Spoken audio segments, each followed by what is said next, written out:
The Last of Us was initially released back in 2013 on the PS3, and it took a remaster on the PS4 a year later for us to get a photo mode of this game. Now with a visual remake on the PS5, Naughty Dog decided to completely overhaul the photo mode as well. What I would like to know is it any good, and what can we learn from it? My name is Mir, and let's get started, shall we?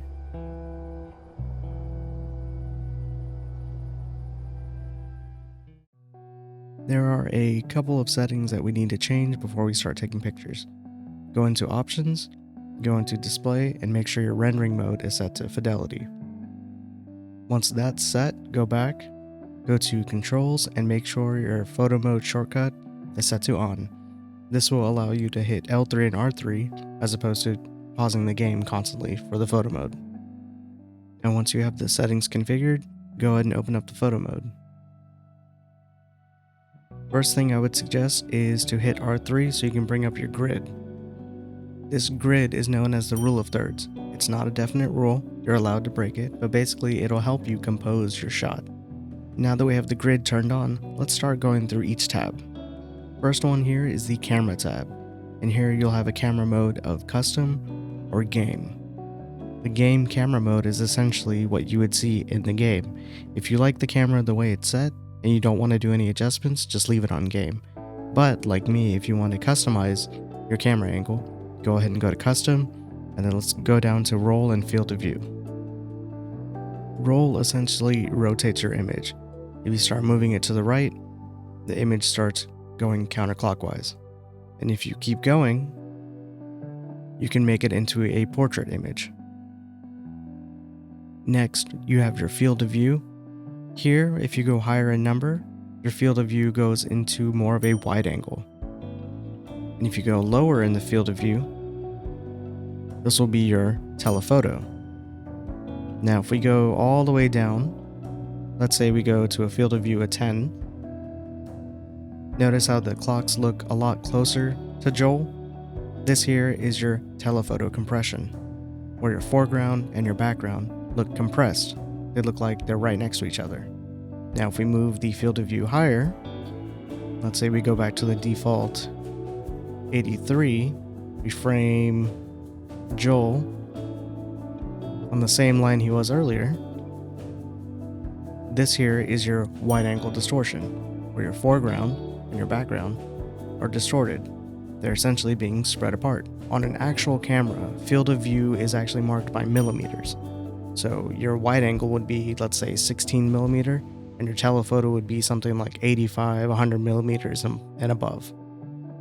I would suggest using a telephoto for more of a portrait style image, and a wide angle if you want to do more of an environmental image. After your field of view, you have frame forward. This is actually a very unique and a very cool little feature that you'll find in this photo mode specifically. Basically, let's see if we exit out of this. If we start moving, go into the photo mode. If we hit frame forward, you'll see that Joel starts moving and he's completing his animation. This here is extremely useful if you want to get a nice motion shot, but you just don't have it quite right. Use frame forward to fine-tune where the animation is going to be. Next, let's move on to the depth of field tab. If you go ahead and turn it on, you'll notice that there's a slight blur. This blur in photography is known as bokeh. Now, to really understand the effects of depth of field, go ahead and go to the intensity and crank it all the way up. You'll notice that part of the image is still in focus, and that's where your distance comes into play. So if you move the distance, this is essentially your focus ring, and you're focusing on your subject. So right now it's on Tess, and if we go back, now we're on Joel. How I would suggest using this is crank up the intensity, move your distance to your subject that you want in focus. So let's say in this example, we want Joel in focus. Then bring down your intensity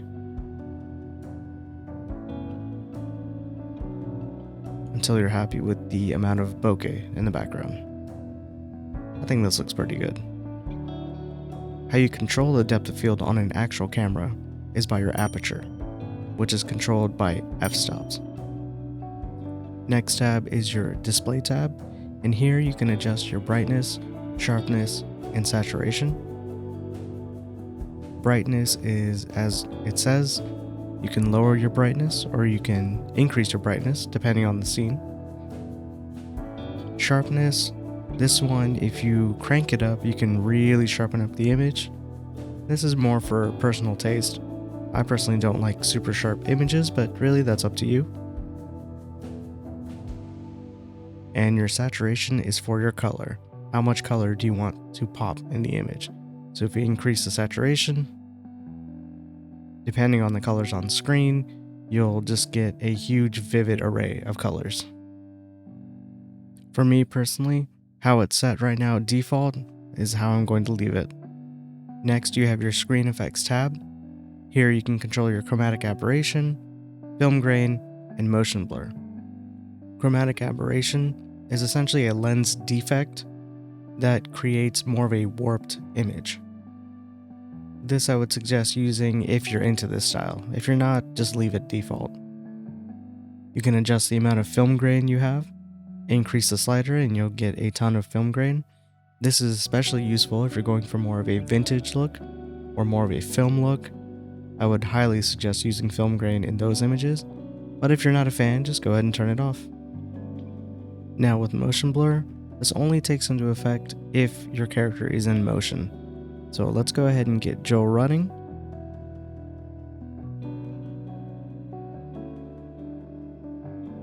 We'll go down to motion blur. We're going to increase it. And as you can see, depending on the situation, you can increase or decrease the motion blur. Now let's say if Joel was standing still,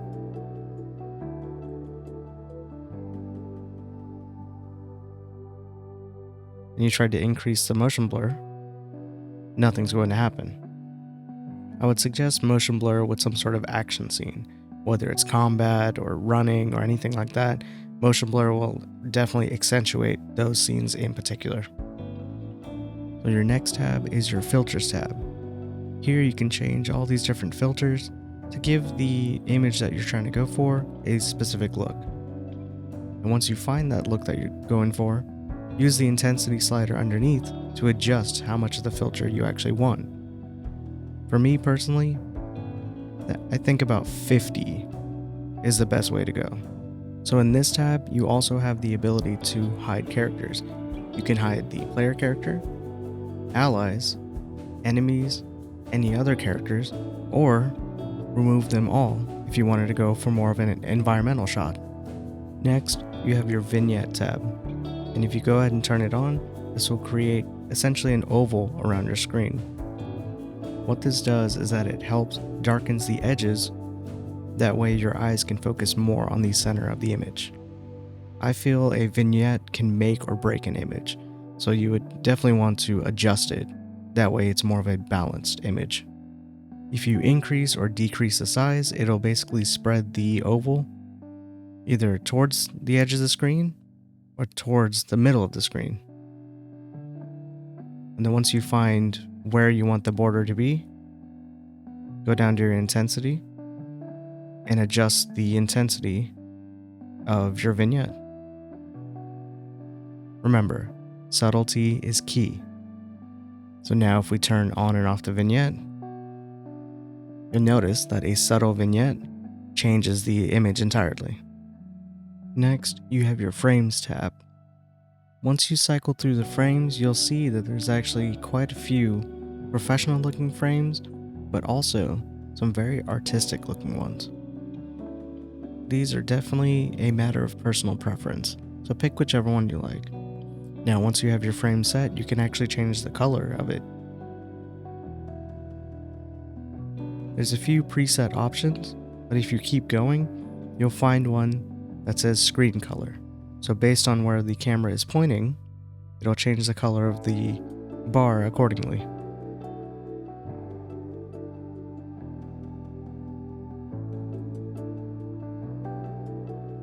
Once you have your frame and your color, you can actually change the intensity of it, or in this case, change the opacity of it. If you decrease it, it'll become more translucent. Next tab is your Logos tab, and if you cycle through the logos, you'll have your game logo, plus Naughty Dog logo, Firefly, and some silhouettes and different sorts of words and logos that you can just put anywhere on the screen. Once you figure out which logo you want, go down to your position and you'll have 9 different preset locations where you can put these. Once you find your position, you can increase or decrease the size of it, and bring down the intensity if you'd like. This final tab is your lighting tab. Here you have the ability to add up to 3 lights, but for the sake of this, we're just going to stick to 1. Go ahead, turn it on, and your left analog stick now turns into the lighting control. And what you'll see is a spotlight that'll now orbit around you. Before doing any other adjustments, go ahead and turn on cast shadows. That way you have the most accurate lighting as possible. So we're going to go ahead and position the light behind Joel. That way we have a shadow on the wall and we can see what these different parameters are doing. First, you have your intensity slider. If you increase or decrease the intensity, this will darken or brighten up your light accordingly. Next, you have your spread. This will increase how wide the light is going to be. And if we move the spotlight back, you can see that it's actually adjusting. As you can see, it's actually adjusting the size of the cone as you adjust the spread. If you wanted a more narrow spotlight, decrease your spread. If you want a wider spotlight, increase your spread. Next is your softness slider, and think of this as your feather. So if we turn this light around,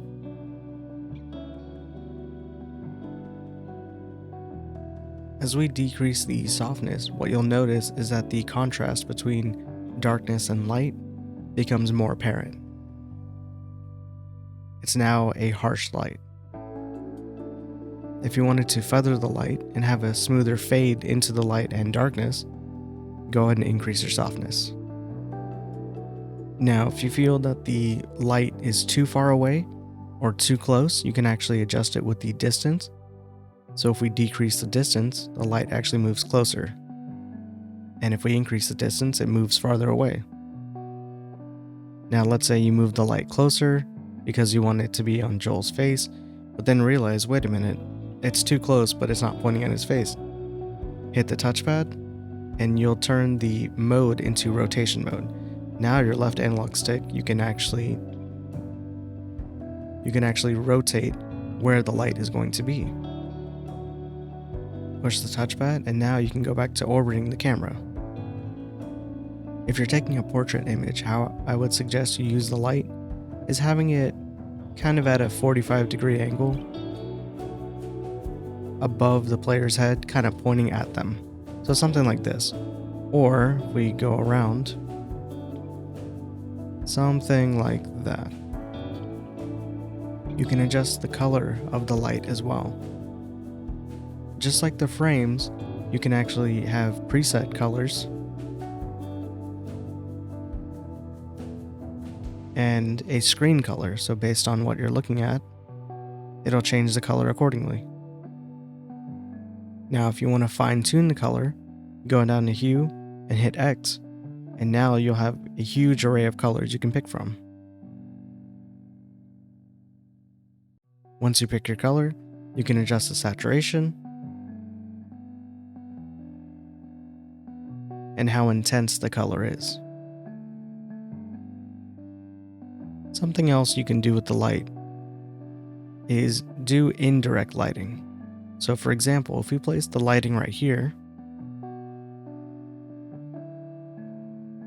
go down to color,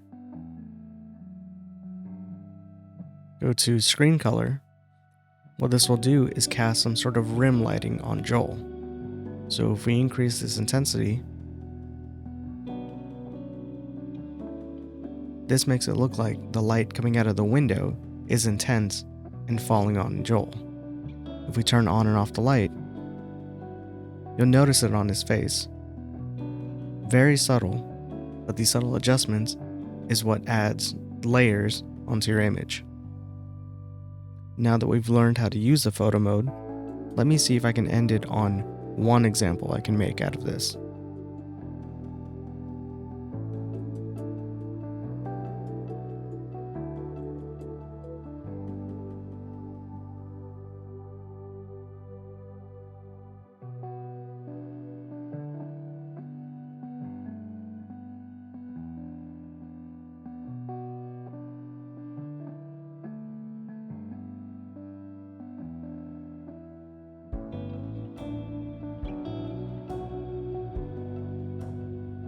The photo mode in The Last of Us Part 1 is actually quite good.